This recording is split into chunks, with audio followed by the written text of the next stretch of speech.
Wait till I give my money right. Okay, so doing a little bit of a story time of how we've grown our warehouses where we first started. So this place used to be a self-storage, yellow storage I think it was called, until we got our first office, which was just literally like a few £100 a month, a couple hundred square foot, and we could only stock in perfumes. We can actually attach a load of photos and videos for it, but it was sick. We managed to get content in there, start getting used to e-commerce, start supporting businesses, and learn a bit of the sales side. So just been back checking it out, seeing the way it looks. So they've changed ownership, but yeah, they have some really good offices in here. It's in Manchester, so if you like a small stage of biz, 100% I would recommend starting somewhere like this. And it was really crucial. Just had me, one of my friends who helped me set up the B2B. I had loads of experience, held those suppliers and stuff before, so it was like actually super useful to first build a business in somewhere like this. They give you flexible leasing. You can actually just do whatever you kind of want in the offices as well. So ultimately what we managed to do was start up the office, become friends with the people in there, get content, build out like a little racking and get the proof of concept, okay, to then be able to further grow onto our next warehouse and business. So yeah, that's just a little overview. So you can see on these photos and videos here, it's not a very big area. So what we used to do is basically only work with cosmetics and perfumes, which is where we started the B2B service. And the reason was because space was pretty small, so we could store it in anything. Secondly, what you find is a lot of margin was in these little products too. So there was margin, easy to store, as well as no one else is really doing it. No one's selling sneakers or trainers and stuff. And this is, to be honest, probably only 10% of the supply chain that I had and knew about. And that was like our steps to growth. And we started getting a little bit of clothing in that unit. We realised that if we want to grow, we need to really grow our warehouse and operational side. Ended up, the lad who was working with me went and set up his own biz in a marketing agency. He was only doing it part-time at the time. So I needed someone to manage picking, packing all the orders. And that's when we now came across this other business, which is a 3PL. Now, the beauty of that old office though was you can generally bring clients, it's pretty secure, you're on flexible leasing, so if I want to leave within a month, I could literally put a notice in, I'm leaving next month. I could bring people in, it was warm, they paid for all the electricity, and you generally just had like a nice little office environment without having to put thousands of pounds down. Especially for my new place, I've had to generally put a really big investment to get this to allow us to grow. So we've now got a few of our clients and members who are actually using offices like what I first started in. And that's a bit of the round the circle moment, because I've gone from having that type of office when I first started doing B2B by myself. Of course, I was doing this with another business before, doing big bulk, to seeing the members and people that we supply having offices bigger than mine. So it's like that's turned around so quickly to the point that we was in an office that size to now all the business that we supply are getting offices or have offices which are that big already, which is cool. It's cool to see actually. And then skip on 6 months in that smaller facility and we came here. Now this is a third-party logistics company, which initially, you'll see in a few videos, was a lot smaller racking. What a 3PL means is they deal with multiple different businesses, but they fulfill for you. So it didn't matter if I was in Dubai, if I was in Thailand, if I was going and sorting stock deals, all of our orders would go on time. We'd have a very organised plan of what type of stock it was. That's what this type of company would do. This one was built specifically for e-commerce businesses, so people fulfilling to end clients, people who needed just some additional work. So for us, we always needed content to be done in here. We always needed like additional photos. We needed batch codes and stuff for our clients, and this company would then do this for us. Now, the company grew massively, okay, so they had to go and get bigger racking. We needed more space, more stock that we got, and they were bringing more and more businesses on there, and it was a little bit dark in here, but you can even see this is just like our Mercier deal, which would be filling the racking. They then barcode, put everything into SKUs, which meant we was dead organised, and you see all of our stock in here. Now, not everything was our stock, and because we're working with some big products from small products. You had to get bigger racking and more storage. You see boxes which are full and deep of racking. We'd have some locations for the different SKUs and products that we'd have, and it just generally gave us a lot more grandeur to be able to grow and build. If you even come along around here, we had where we would even do content, okay? So we'd mainly film, and you'd see it here when we were showing deals in the cages. We'd film around here where the cage would be. We'd also work on something called like an ASN, so we'd have to give them a full manifest of the stock of what we was getting in, so they could book it in, and all of our members would have a dead accurate list of exactly what was coming through. And that was great for the business, right? It meant that we could provide accuracy, speed of shipping was rapid, 24 to 48 hour. Only negative that we ever found was our stock had to be organised, right? And a lot of our deals we get on, so only certain stock, organised deals come into this unit, so we know exactly what was in.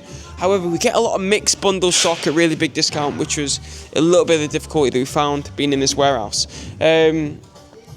Yeah, it's fun to see how much this has grown and how much it's kind of helped us grow, because when you're not worrying about shipping things on time and speed, it just lets you build the biz. So it let us brought more members in who are better businesses, helped us focus on bigger deals, and everything on that side was kind of sorted.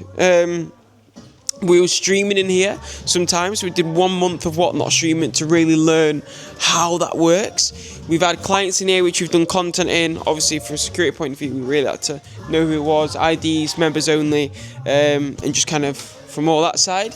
But yeah, it really helped us grow. We scaled our volume in terms of what we hold at any given point a lot whilst we're in here, and kind of kept outgrowing the racking. You can see it looks really full of sneakers. We've used that side of Ireland. We've used the other side of Ireland as well. So yeah, I mean, to be honest, if you're an e-commerce business, I would really recommend a 3PL, in particular this one, because they'll work around you, they'll help you grow.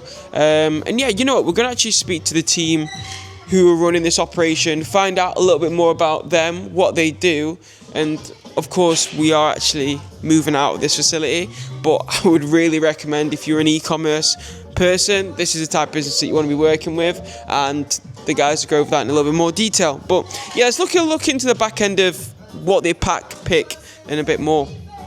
So like I say, the business is so on top of everything they do. The way they pick, they pack, the speed of operation is clear and cut. So this isn't actually our order, but if you just have a little overview of the way that Paulina picks and packs, it's a super clean operation, and this is why everything comes on time and is so bang on. Now you see there where they're weighing orders just to make sure in terms of accuracy, printing, packing. That then go into a Royal Mail bag, which is collected. You can see they actually do thousands of orders out of this warehouse a day. They then pick from a location, depending on what item it is.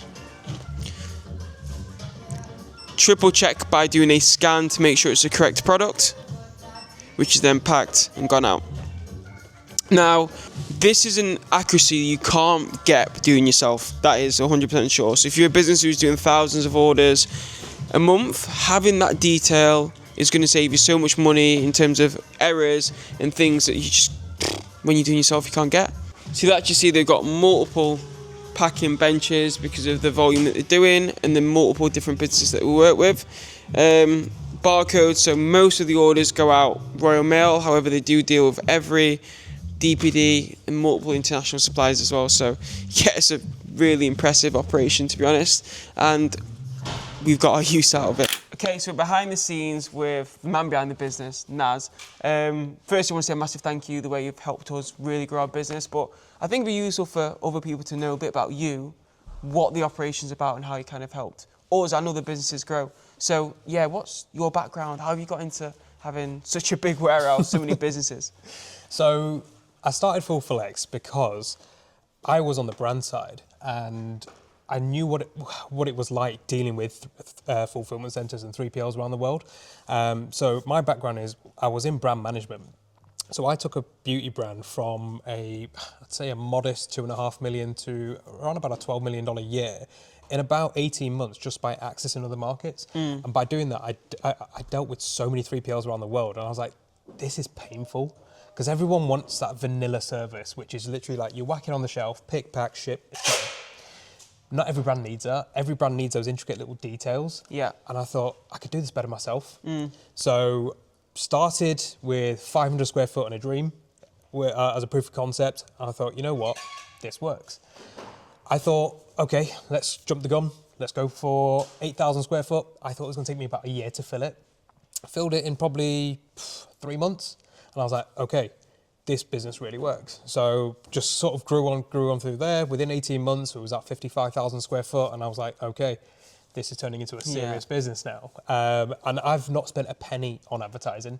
This is only just organic and referrals. That's just the way that we've done it. And I think the core thing is just customer service and actually just getting the back end right. That's what we're kind of focused on. Yes, it's a key thing. So I think, you know, if you felt like from 500 to what we're at 55,000, like 1,000x, where or 100x, where have you found that that's just kind of snowballed and grown without you even realising, and you just kind of, let's deal with it, let's build more racking? Kinda, yeah. So it depends on the clientele that you're dealing with. So every client's got obviously completely different sort of requirements. So some of them are going to be pallet heavy, some of them will be pick location and SKU heavy. So it has, just kind of snowball because every client that's come along, and luckily we was in a position where we were like, okay, we can take this client on. They have a couple of thousand pallets.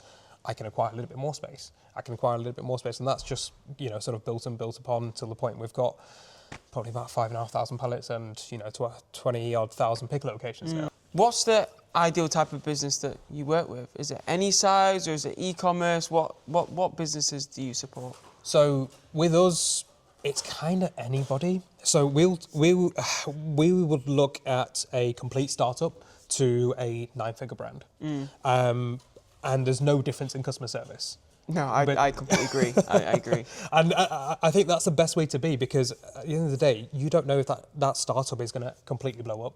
I'd say that there's a few benefits I've had. Okay, so 24, 40-hour shipping, we know everything's always on time, which is great, okay? And I do believe other businesses can get that right. Yeah. But I think the one thing that I've really found the difference with your business is the ad hoc, okay? So the additional things like, we ever need additional photos of our content, you'll do it. If we need you to go and... I remember when we got a barrel of like 10 litres and we ended up breaking down the 10 litres of the perfumes, and that was done in 3-4 days. Yeah. Even when we started live streaming in the warehouse and you're like, right, we can open up for weekends and stuff, that's the stuff that you won't get with other 3PL. So I think that's one thing that I found like significantly beneficial is the way you work around the business, and that really helped us grow. You see, when we were doing live streaming, we 10x our orders in a week by these little changes, which ultimately you would then feel on the back end. I want to know a few quick fire facts, right? Quick fire questions I'm going to send over. So how many orders do you fulfill a month? 25,000 a month. Right now. 25,000. Yeah. Hardest product to ship? So we have a furniture brand. They have these giant mirrors and shipping. It's not easy. Yeah. So we actually had to come up with something a little bit different. So we came up with like a cage service. The one day of the year that is busiest, pick one. Do you know what? It's not Black Friday. So it's the first week of January. That's the busiest day. Everyone looked at trends, okay? So the internet was a trend in the 2000s, and then there was e-commerce and everyone's Amazon fulfillment stores. What do you believe is the next trend? I mean, for me, what in my business, what we've seen is this QVC style shopping, right? Yeah. It's a live streaming. Now this is a massive thing for all resellers. They get on there, instant sales, instant revenue, which is great.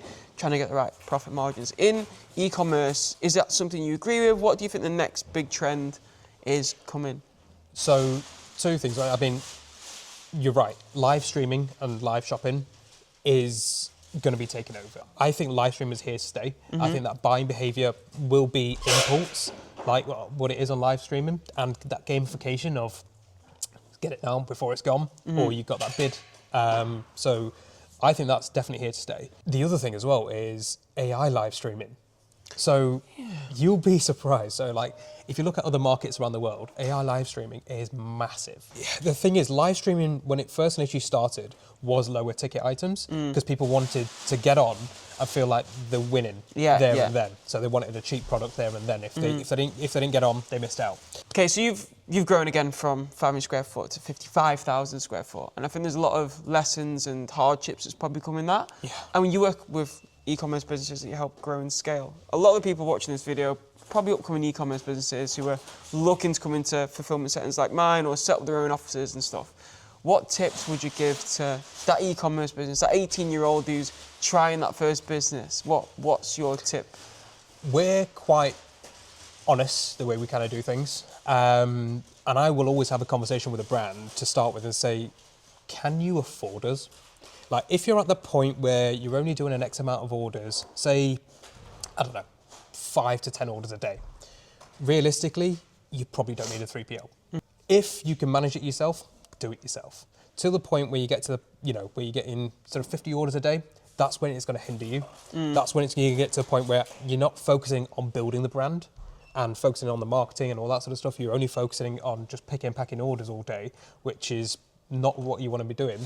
That's when you need to get into a 3PL and have that sort of conversation. So it's just finding that fine line. So it's not about the price of the item. Do you fulfill for it? Doesn't. No, the smaller ticket items are going to be your fast moving. That's your high velocity stuff. That's always going to be the case. And then you're more expensive. As soon as you hit the £100 and above mark, it's slower. It always is going to be. So if for someone who is starting a brand, I would always say try and focus on below your £50 or your £20 mark. That will be your bread and butter. 100%. That's something I really resonate with. I think, especially in my industry, so many people go and start a business trying to sell the most expensive item. Yeah. Who's going to trust you to buy a £10,000 item right away? Start small, build up, build your customer base, get used to the hardships and the difficult parts of business and kind of go from there. So, yeah, just a little finish off the vid. So obviously, massive thank you for PhilX. It really helped us scale. If you look at our stock, which initially came in from a little office to the way we grew it here and kind of really started to find what products work for us and getting everything right. I think any issue which we've ever sent over has ended up being our fault, which is that we've made the error, our customer has counted things wrong. So it's nice to always know that kind of that back and I could, we'll attach the links below to the biz of any e-commerce business you want to join on. But yeah, I can really recommend the service. Awesome, cheers, man. Yeah, thank you. That was smooth. Yeah. So I'm in the office and I'm setting things up, doing the Wi-Fi and all this stuff now. It's pretty exciting, man. I'm going to show you around. Let me do the racking. Let me even do a little montage building the racking and the rails. We've got all the mixed bundles which are going to come in, which are going to store in cages, which is like the lower ticket stuff, which is nice because I'm now going to have the space to store a lot more of them and like keep them individually what different cages they are. And yeah, it's quite exciting. I've got my little laptop here.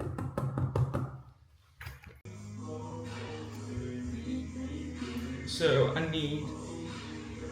got pallets, got cages for all the low ticket stuff. Need some rails for when we start getting a bit more expensive stuff in at some point.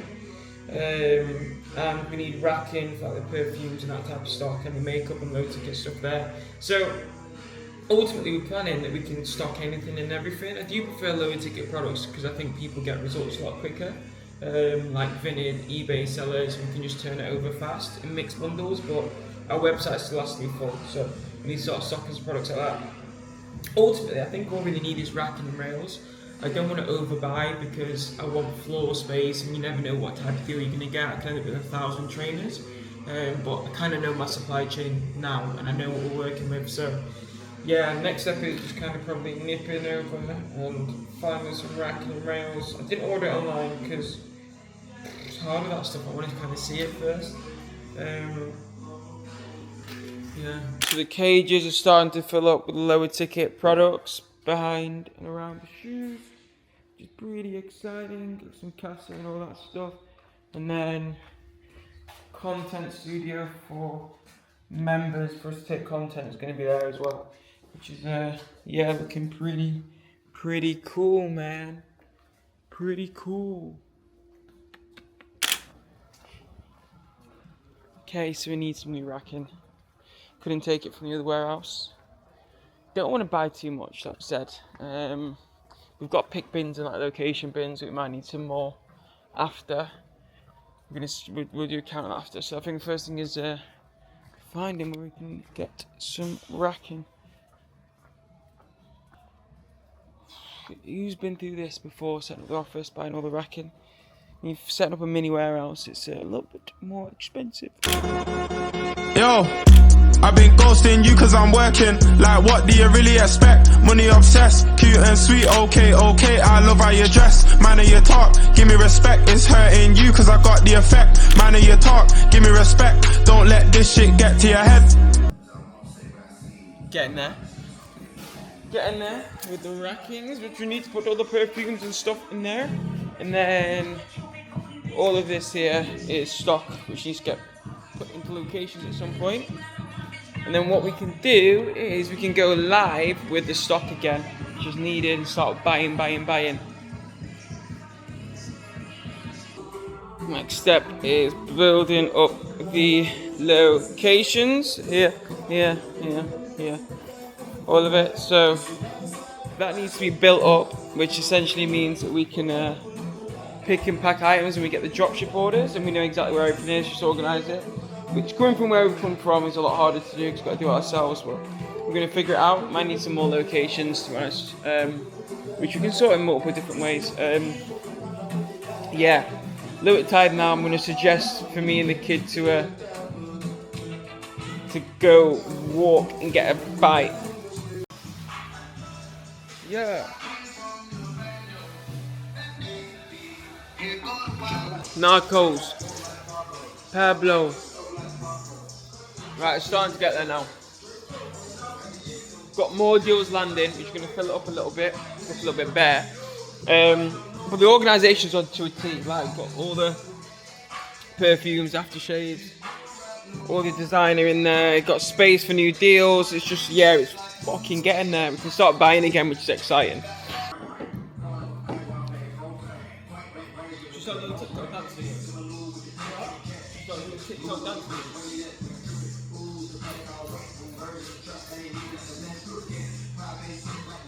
We run this game. We run the reselling game, bitches. This is in and out. Turnover. This is the turnover season. Supply as many resellers as we can. Get as many results as we can for people. That's what we want. Yo, so we're in Manny. It's 31 degrees out here, and it is fucking flying. So, of course, what we're going to do is go and work. So we're going to the warehouse, unfortunately, guys. But I got the most out of the time yesterday. So we went to Soho House, and you know, like everyone goes, oh, networking's good, it's well worth doing. Mate, yesterday I was with fucking killers, I can't even lie. So we was with Clint Jr., who's like one of the nicest guys I've ever met, and he was just like, oh, seeing your videos in the AP Swatch. I had like 5-10 people come up to you saying that, which is good, because it's put me, it's actually biz a little bit more on the map. So it's actually good to see the business getting a little bit more traction, getting involved in really nice rooms, and even just taking like value from people like that is really good. Like, obviously his brand, if you've seen Clint's, is fucking fire. I actually want a couple of bits from there. And then in Soho, just in general, there's just like a lot of very valuable people in the sense of like sociable. They want to speak to you, they give you advice on different things. Like, I'm going to LA in 2 weeks, and just like everyone was telling me all the tips and stuff to go for. So yeah, I mean, yesterday had a little bit of a drink in Soho, networked. It was like really, really good. And yeah, but again, we've got to go to warehouse. We've got a big deal. We're still setting up the warehouse. I need to make sure that's done in the next 2 weeks before we go over to the USA, and that means we're back to work. It's probably why I'm wearing an on-running t-shirts, because we're me doing a little bit of the dirty side today, setting up racking and stuff like that, so there's no point in me wearing any nice garments.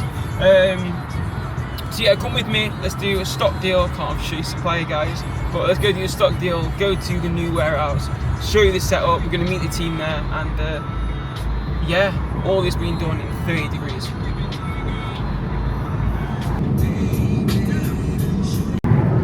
Okay, so this looks slightly different to when we first started this video, and we're happy with it. Okay, now the next bit is we need more rails here, because we've got a load more stock which needs to go on rails. Some of the stuff we just managed to package into bags, and the lower ticket all stays here. That's all brand new tags. So this is like our £5 unit stock, which goes out in bundles, people.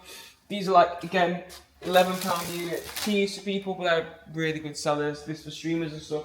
More expensive, 70s, 50s, 60s, around the Off-White, Palm Angels pricing. And then we've got some like CP company, Stone Island, this type of stock over here. CP jackets and more Off-White.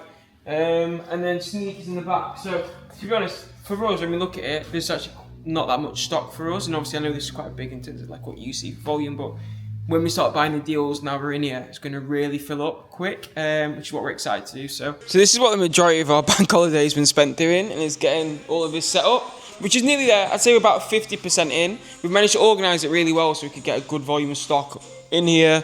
We've got more designer stuff to come. We're going to go pick up a deal in the next 50 minutes. Been packing the wholesale orders. So each one of these orders could be like 500, £1,000 of wholesale. And we're just really trying to get our turnover going on that side. Need to set up a few automation bits like barcodes, scanners, that type of thing, which means that just orders can go out quicker, simpler, more process. And yeah, I mean, to be honest, I'm quite happy with it. I think I want to do racking here. So when we do a new buy of sneakers, they have this lower level, and then all the way up to the top, high level, have to get a ladder and stuff like that in. But ultimately, we're getting set up to scale. It's been a graft of the last few days getting it ready. And yeah, it's time to start buying stock again, which is exciting. Tunes, this is a banger. This is a banger. Yo, anyway, we have been to the supplier, and we've got some pretty sick drops. So come here, we're working through the products now, trying to figure out a price per unit because we're just buying in bulk. Here's like CP company jackets. Now, if you look at our RRP on this, which is always with any of our products, it will show the RRP, £750, right? Now, we're always going to be over 50 to 60% off, which is really good BT pricing, helps our members earn profit, and we're trying to go into higher ticket products again.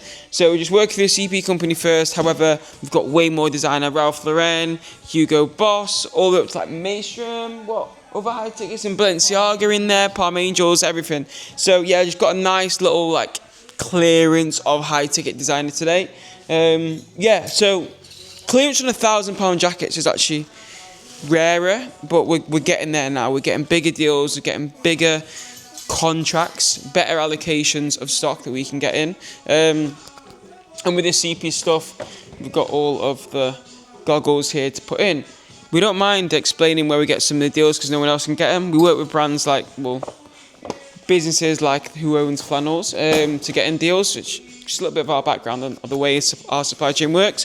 We'll then buy it, we'll individually take content for the members to drop ship, or they'll come, they'll wholesale, they'll buy individually, kind of whatever suits. So yeah, big range. Obviously this stock's going to probably be about, I don't know, £100 to £200 a unit if it's a jackets and stuff. Lower ticket, we've got off-white and stuff at £100 a unit, and then we've got even cheaper, £5 a unit, all that type of deals.